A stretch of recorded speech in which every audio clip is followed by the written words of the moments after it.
This is probably one of the most saddest progressions I am looking at, or I've looked at in a while. Like when I'm looking at this progression in terms of what they've been through, what they've gone through, my gosh, it just makes me feel so much sadness, literally, right? And of course, I'm going to include clips from their SYNASTRY analysis that I did like 2 years ago. And I went in, I did, their SYNASTRY, I did their composite chart. And of course, many things that I had said 2 years ago have come to pass, have come to be exactly how I saw in their chart, because I am not just doing this for entertainment, to entertain you guys, to keep you away from your time, but I'm also showing you that this works. It works in real life. It works to translate what is going to happen in your life, or how your future will turn out to be.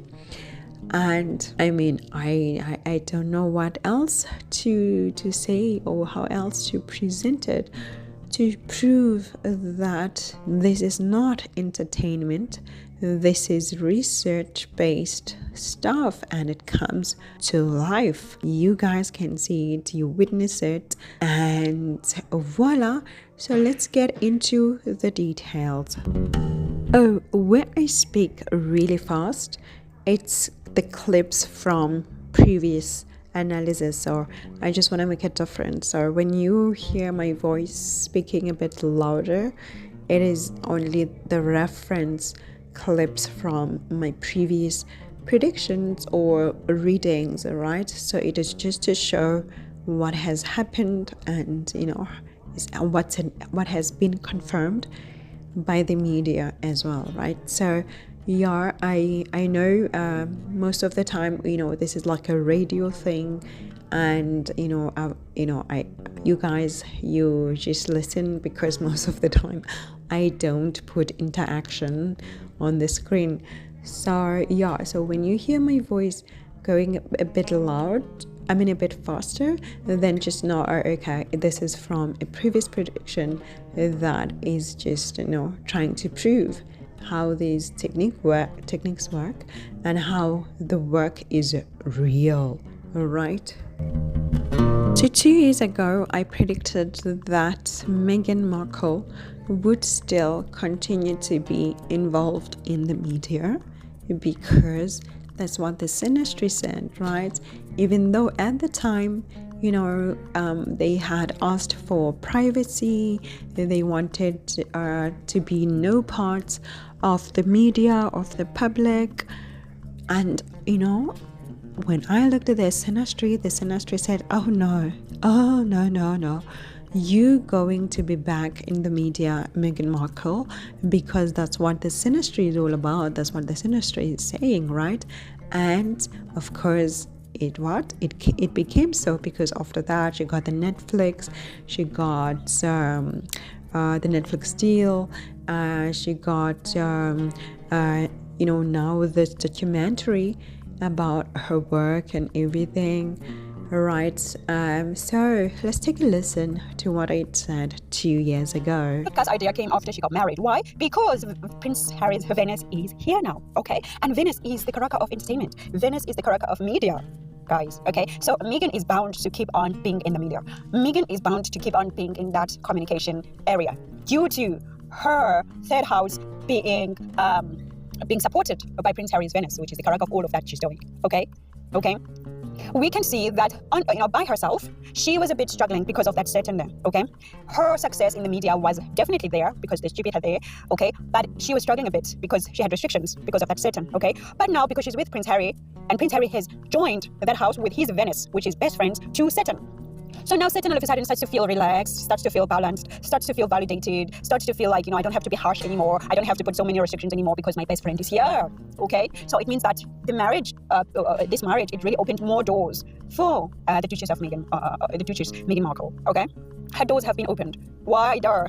I had also predicted that she would be winning, legal battles. She would be winning against her enemies left, right, and center. I predicted that way before they went to the court, regarding the privacy thing, right? And of course, they won. She won, about her privacy being invaded, her letter being exposed, and all of that, right? Of course, because the SYNASTRY said so, right? And I just translated what the SYNASTRY was saying into normal terms. So let's go back and listen to what I had said back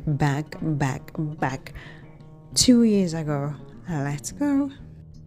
Okay, so they are presented by a powerful soldier here, okay, because this is a house that it owns as well, so it means that their body as a couple is one, okay. And if you guys look at where Mars is in the 6th house there with its best friend Sun, okay.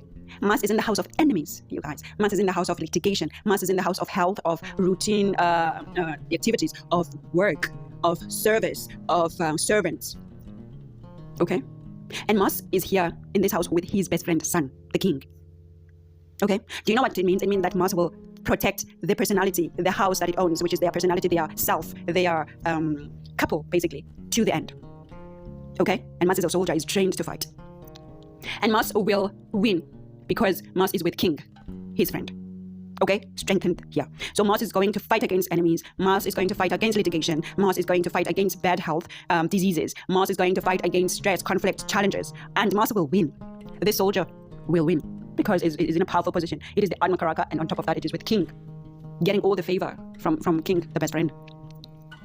But now what's very important is that when Mars is here, Mars is not really comfortable here, okay, in the 6th house. Why? Because this is a house owned by Mercury, okay? And there's some irritation that happens between the two, okay? Because Mercury is intellect, okay? Mercury is all about, thinking before you do. But Mars is a soldier. Mars doesn't want to think. Mars just wants to act. So there's that irritation happening there, whereby now Mars is required to think before he acts, to plan before he acts, because he's in the house owned by Mercury, and Mercury is all about planning, organizing, thinking, okay? So this soldier is going to be held down a bit from just acting and going to action into full force. This soldier is going to be required to think thoroughly, okay? And if the soldier doesn't think, the results may not be as high as they should be, okay? So Mercury here is saying to Mars, and Sun, the king, you guys must plan when you're working with enemies, when you're working with litigation. I had also talked about how they were, unpredictable, how people could not predict their next move, and of course we've seen this so many times where they just drop projects that nobody expected, where they just do moves that nobody expected. Why? Because their composite chart showed this through Neptune and Uranus on their ascendant. And of course, the proof is in the pudding. We've seen this, and let's just take a listen to what I had said. Let's go. Things, because Uranus likes to move into whichever direction it thinks about right now, okay? Like it likes to evolve. It doesn't like to be stagnant. So this couple is going to go through a lot of, evolution because of that Uranus. And they might seem to be unpredictable as well, because that's what Uranus does. Uranus brings an element of unpredictability. Okay, so many people, they will not know how they're going to act like, how they're going to react, because they are unpredictable. I mean, with that Uranus, and then you add again the confusion of Neptune as well. Okay.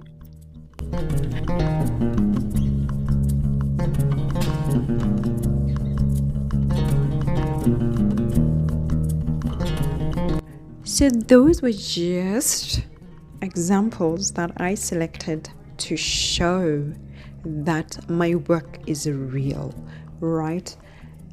I know we're not supposed to praise ourselves, but it is not a praise, it's to show that the techniques work. I'm not playing here. I'm not here to steal your precious time, to waste your precious time, but it is to show you that the SYNASTRY works if it's done correctly, right? So now let's get into the progressions. I know that progressions are a bit advanced for some people. because some people are at the beginning stages of even learning what synastry is, how it works, what's a composite chart. All right, so now when we're talking about progression, it's like, whoa, okay, you guys, you're going too advanced, right? Hold on there. So it's fine, we learn as we go. So just observe, and as the time goes, you're going to be able to see how the progressions come in, because in our relationships we don't stay the same people that we met. When you met your boo-boo, you love, you met them at a certain stage in your life, but as the time goes, the relationship progresses, as well as you guys individually within the relationship, you progress into other things because you learn, you grow, or you get demotivated, life happens and all of that. And this is what progression is all about, to see what's happening in the relationship as the time passes, right? So let's see this sad history of their love. It's so sad, you guys. Like if you can't take it, sad news, just like, yeah, it's okay not to listen, because even me, when I was looking at this, I'm like, oh my goodness, too sad, right?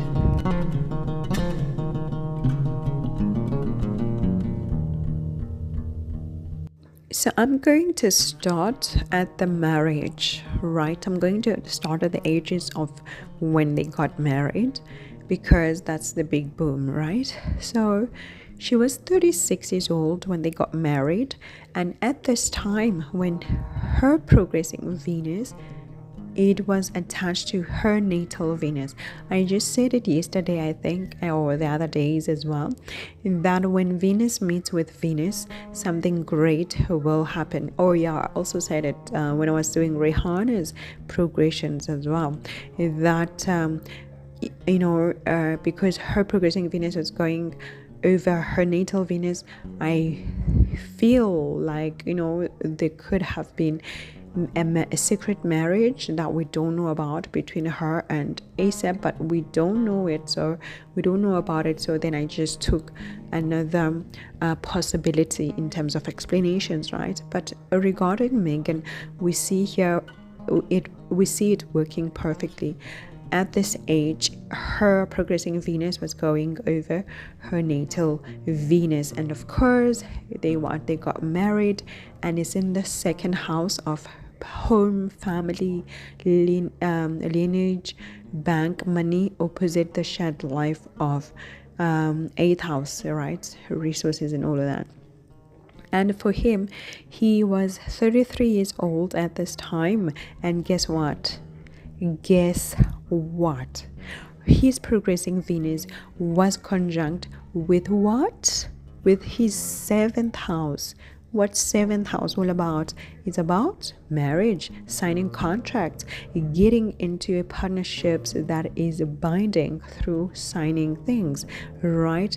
And at this time, it was also conjunct with her Mars in the 12th house, meaning that there was a whole lot of hostility happening, and her enemies, because this is her Mars, so her enemies were going against this. And of course, we don't need synastry for that.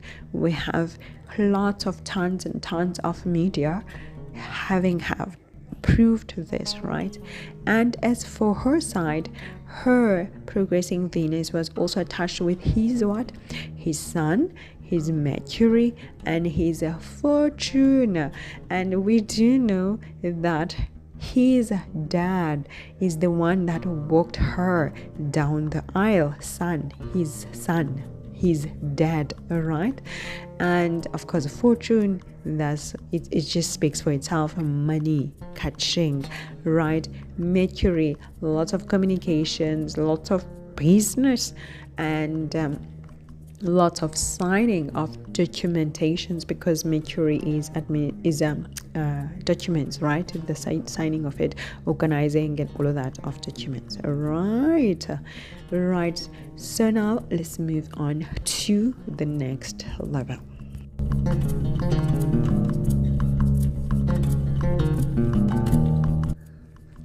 So now going into her age of 37, this is when she had her first baby Archie at this time, and he was age 34, and he also had obviously baby Archie, right? So let's see in terms of the planet what was happening, then you will see the magic of progressions.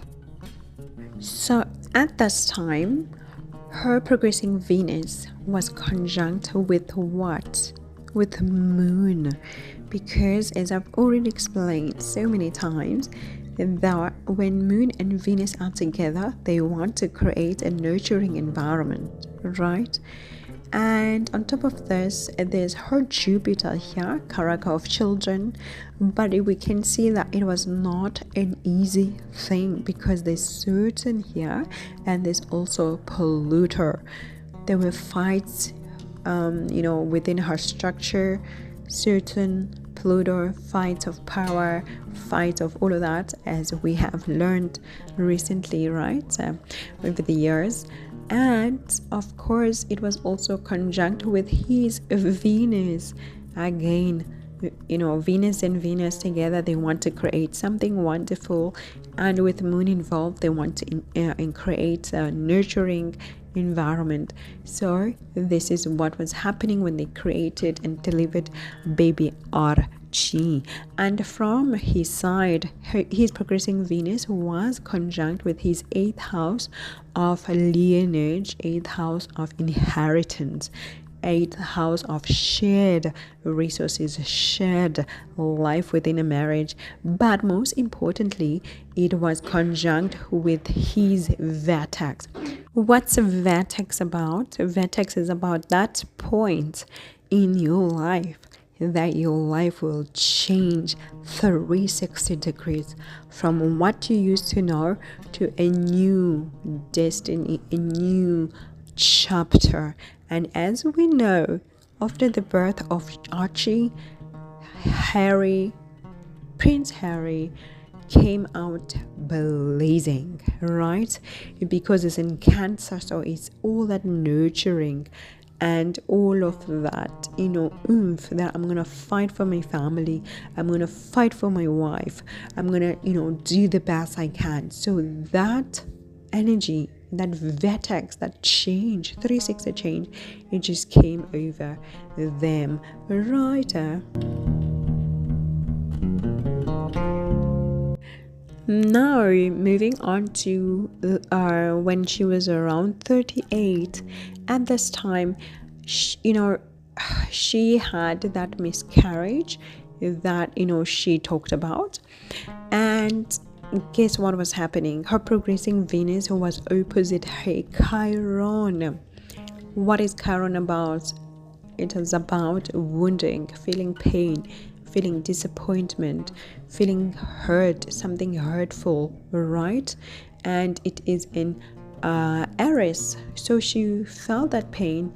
Aries is ruled by Mars. Mars represents blood, miscarriages, represents bloodshed, all of those things, right?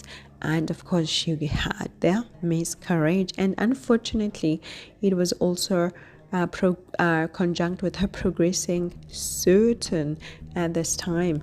As I said before, Saturn and Chiron, they don't gel well together. Saturn rejects Chiron, and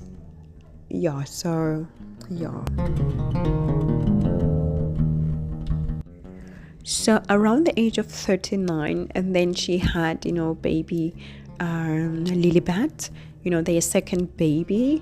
And guess what was happening? Her progressing Venus was attached to her what? To her 5th house of children. And at this time, it's also with her vertex, Lilith, Uranus, Neptune. Again, that vertex energy, which of course for her it would have changed, her whole point of view around nurturing children, around her life in general, right? And it was also with his Mars, Uranus and Ketu, telling us that they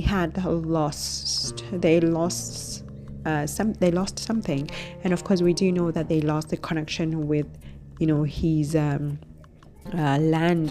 the connection with his family, the connection with his people, because for him it's affecting his 12th house of foreign places, foreign people, foreign lands. And it just came through and boom, right?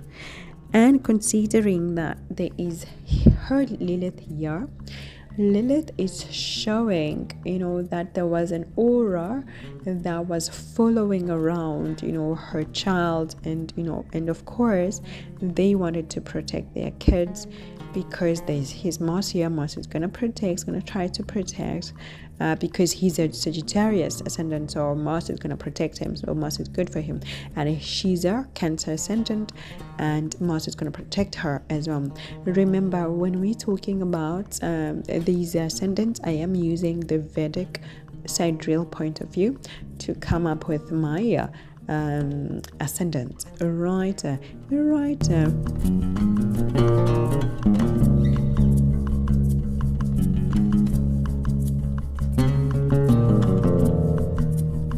And as for him, his side, when he welcomed baby Lilibet, his progressing Venus was conjunct with his natal Venus. Again, Venus and Venus gonna want to create something magical, but it is also attached to her Jupiter, Moon, Saturn and Pluto. Again, that nurturing coming up, Jupiter coming up, and the power plays, the structures always there, always him fighting against his family structure, the institutions as he calls it, right, as he calls them. So we can see this, right?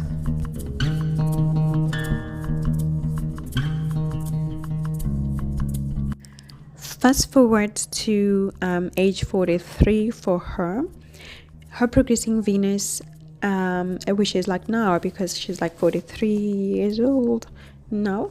So her progressing Venus is currently in her 9th house, and opposite her Pluto, Saturn, Jupiter, Moon, all of that, right?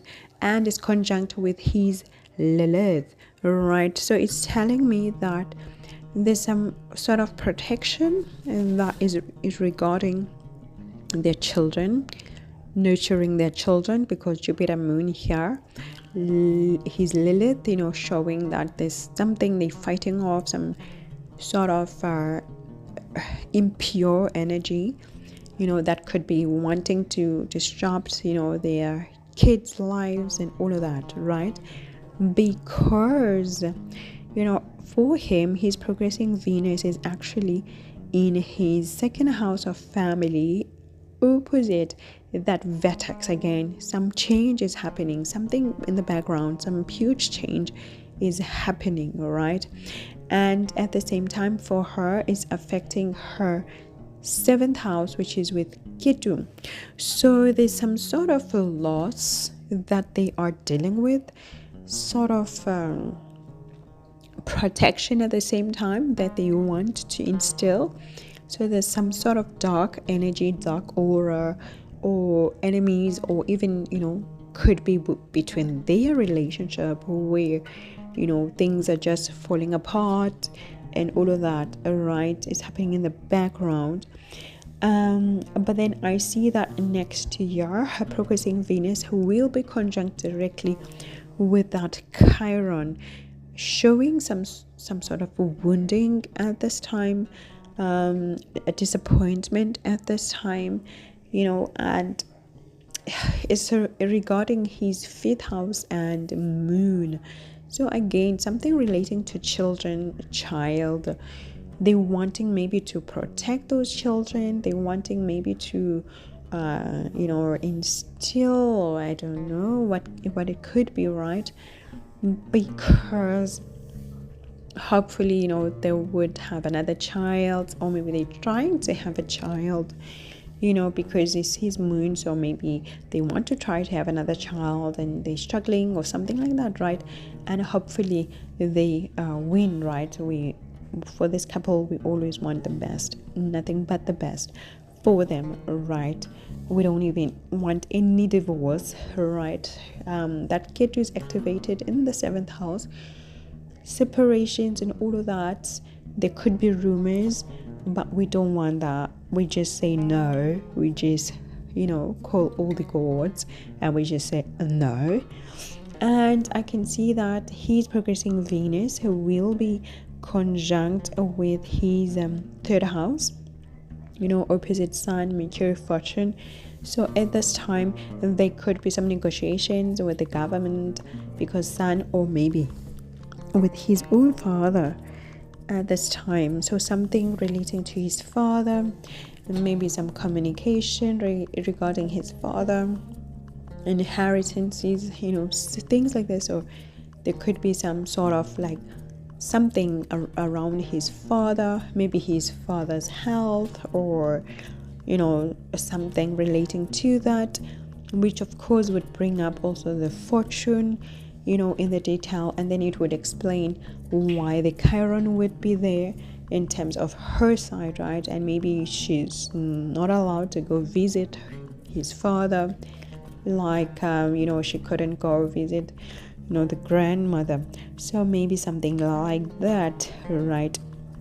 And is also conjunct with her 8th house of certain things, certain changes, but also shed life. So something big next year would be coming into the shore. And so either relating to children or relating to his father, about a disappointment or a separation of some sort, something like that. So we just pray, put them in prayer, and continue to pray for their love. So basically that's it in the progression, and it just shows so much of how these things work. All right, it's just boom. All right, so I will catch you on the next one. For now, I must say, a bientôt. Ciao, ciao.